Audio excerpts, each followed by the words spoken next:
Rishabh, you are violating the first rule that I set out at the end of my remarks.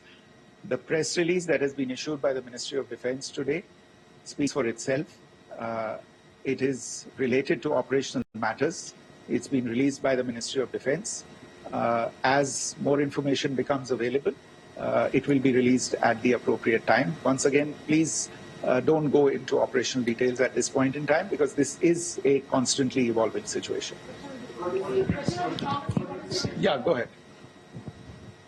Foreign Secretary Smita Sharma, just wanted to ask, the Pakistani Minister Ishaq Dar in an interview has claimed that the national security advisors of India and Pakistan have spoken to each other, if you could confirm or deny, and is complete severance of diplomatic ties with Pakistan also on the table? I have no information with regard to contacts between the two national security advisors.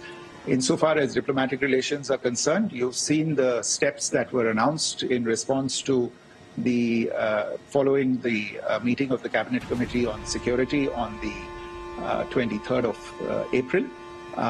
There are no further steps that are under consideration at this moment in time. Here, go ahead. Foreign secretary, मेरा नाम मनीष है, मैं TV9 Bharatvarsh से हूं और आपने खुद ही बताया कि कितना मिस इन्फॉर्मेशन क्रॉस बॉर्डर से आ रहा है, बल्कि ऐसा लग रहा है जैसे पाकिस्तान के प्राइम मिनिस्टर और डिफेंस मिनिस्टर तक भी प्रोपेगेंडा करने में मिस इन्फॉर्मेशन में आ गए हैं। वो कई बार तो ये तक दावा करते हैं कि हम 3 राफेल हमने गिरा दिया, इतने हमने मिग गिरा दिए, और जब उनसे पूछा जाता है तो वो कहते हैं कि सोशल मीडिया में हमने ये सब चीजें देखी थी। तो अगर आधिकारिक तौर पर अगर आप कुछ कह सके इस पर, ताकि उन्हें भी समझ में आए कि इस तरह के प्रोपेगेंडा नहीं चलने वाला है। देखिए, जब सही समय होगा तो आधिकारिक तौर पे इसके बारे में सूचना दी जाएगी, लेकिन जो आपका प्रश्न है कि प्रधानमंत्री और उप प्रधानमंत्री और विदेश मंत्री, उनके रक्षा मंत्री इस तरह की बातें कर रहे हैं, तो इसमें अचरज की कोई बात नहीं है। आखिरकार ये एक देश है जिसने अपना इसका जन्म लेते ही झूठ शुरू हो गया था। 1947 में जब पाकिस्तानी फौज ने जम्मू कश्मीर पे दावा बोला तो उन्होंने किसी ऐसे वैसे व्यक्ति से नहीं, संयुक्त राष्ट्र से झूठ बोला कि हमारा कोई लेना देना नहीं है इससे, ये लोग जो गए हैं वो तो कबायली। वो तो जब हमारी फौज वहां पे पहुंची और UN के लोग, संयुक्त राष्ट्र के लोग खुद वहां पे पहुंचे, उन्होंने देखा कि वहां तो पाकिस्तानी फौज घुसपैठ करके आ गई है, उसके बाद पाकिस्तान को मुंह की देखनी पड़ी और उनको मानना पड़ा कि हाँ, उनकी फौज वहां पे कुछ समय से पड़ी हुई है। तो ये जो यात्रा है एक तरह से 75 साल पहले शुरू हो चुकी है, तो I am not surprise that this kind of disinformation is being indulged in. या सिद्धांत. So Siddhant from Beyond. Sir, we have seen a lot of negative comments coming from the Pakistani military of escalation. If tomorrow there is an escalation, there are strikes, we know one attempt has been thwarted, what will be the Indian response to those attempts of creating more escalation? Because it is looking like it's going towards more escalation. And my second question is, are any other world powers, essentially the P5 countries, the West Asian countries, reaching out to de-escalate the current situation? Look, on escalation, we've already made our stance clear. I mean, there are 2 basic points. First of all, it is Pakistan that escalated on the 22nd of April. We are only responding to that escalation. And then what we have said yesterday and what my colleagues have said today, that now if there is an attempt at further escalation by Pakistan, it will be responded to in an appropriate domain. And therefore, the choice is entirely that of Pakistan to make. As to your second question, I don't think I can do better than to point you in the direction of the statements that are being made from practically every chancellery in the world and the sentiment that they are carrying.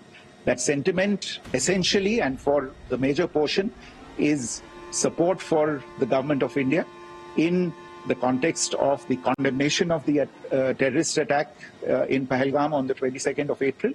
There is wide recognition of the government of India's right to respond to these attacks in self-defense, and of course a desire to ensure that there is not further escalation. I think these statements speak for themselves. Yeah. There. Sir, this is Mausami from India Today.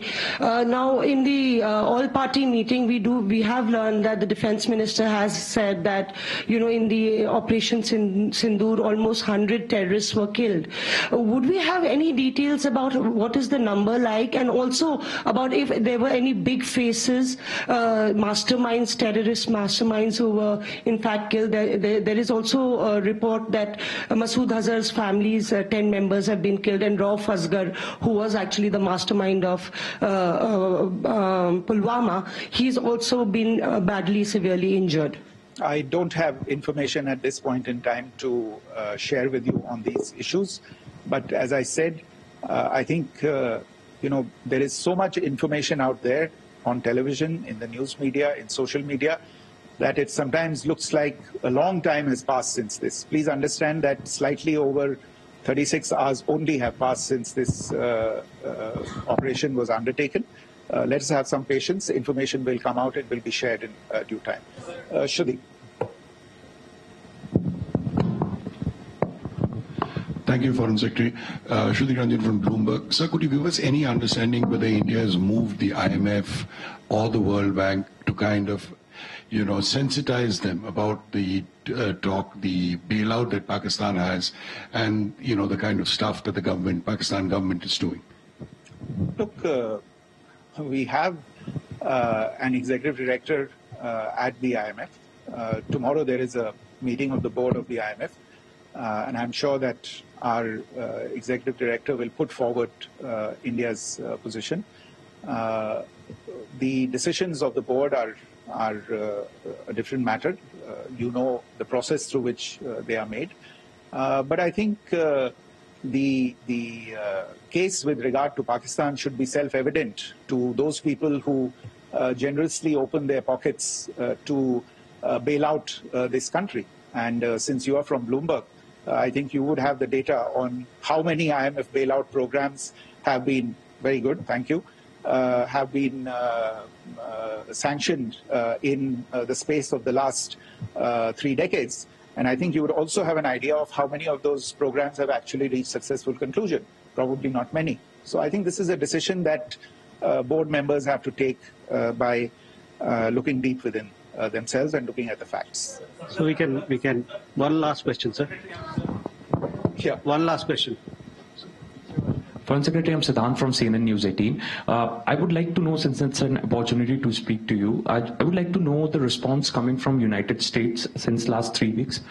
Saudi Arabia, Qatar. In fact, Prime Minister Modi spoke to Qatar before the strikes that evening. Perhaps how do you read the support coming from these countries? Perhaps traditionally they were seen on the other side.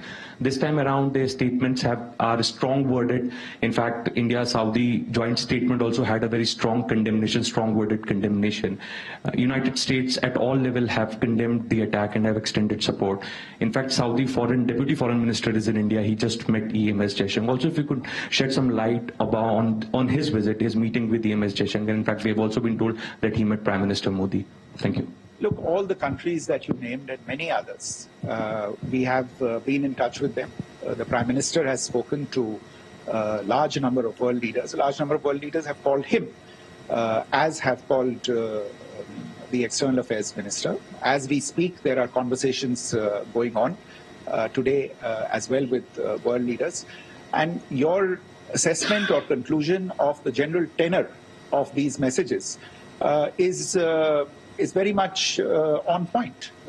And I think this is a recognition of the fact, firstly, of the barbaric nature, the unprecedented nature and character and features of the attack in Pahalgam, and a recognition of India's right to respond to this, and also a recognition of the fact that in responding, we have been nothing but responsible and have done so in a restrained, in a measured, and in a non-escalatory manner. I think that counts for something. People have taken that into account, and that is what is explaining the kinds of reactions that we are seeing. And we appreciate the sentiments and the statements that have been made by the vast majority of world leaders. Yes, the Saudi Minister of State for Foreign Affairs is in Delhi. He had a meeting with the External Affairs Minister earlier today. I don't have further details at this moment, but if there are details, the ministry will share them at some point with you. Thank you. I think that's all we have time for today. We'll join you again soon. Thank you all. Thank you.